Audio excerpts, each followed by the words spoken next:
నమస్తే. Welcome to politically correct with Yogita.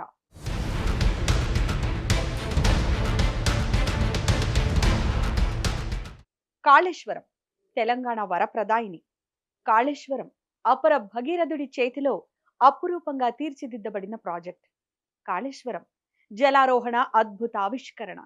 భూతల్లి దాహార్తిని తీర్చుతూ సాగునీటి కష్టాలను తీర్చడానికి పచ్చని పైరులతో తెలంగాణను తీర్చిదిద్దడానికి రూపొందించిన ప్రాజెక్ట్. తెలంగాణ రాష్ట్రానికే గర్వకారణంగా నిలిచింది కాళేశ్వరం ప్రాజెక్ట్.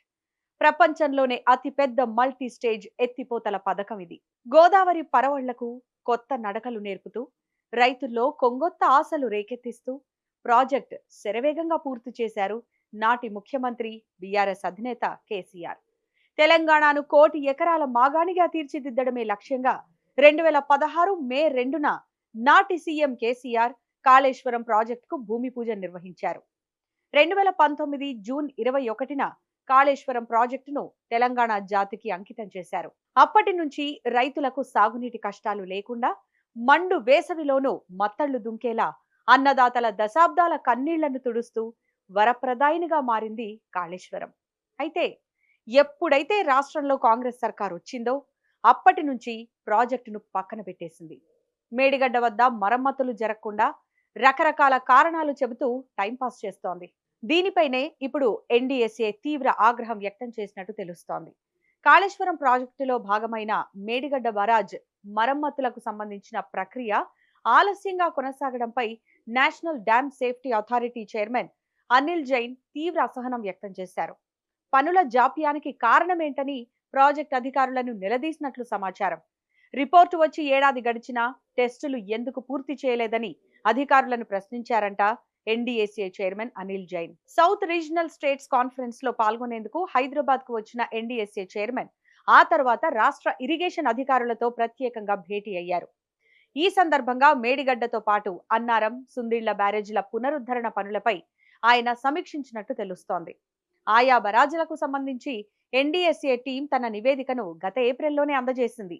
పునరుద్ధరణ పనులు చేపట్టేందుకు వీలుగా ముందు పలు సాంకేతిక పరీక్షలు నిర్వహించాలని సిఫారసు చేసింది. ఆ నివేదికలను సిడబ్ల్యూసికి పంపి డిజైన్లు రూపొందించుకొని ఆ మేరకు బరాజు పునరుద్ధరణ పనులు నిర్వహించాలని ఎన్డీఎస్ఏ గతంలోనే స్పష్టం చేసింది.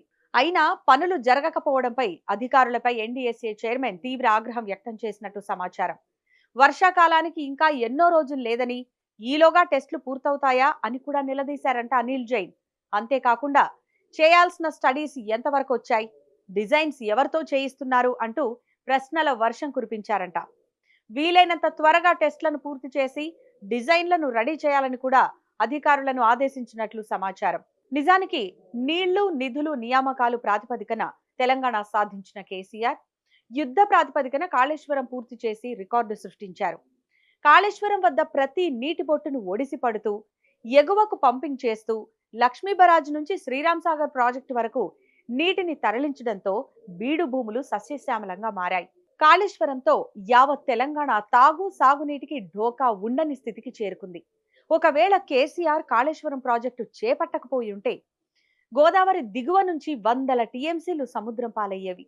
కళ్ల ముందే నీళ్లు పారుతున్నా చుక్క నీటి కోసం దిక్కులు చూడాల్సి వచ్చేది.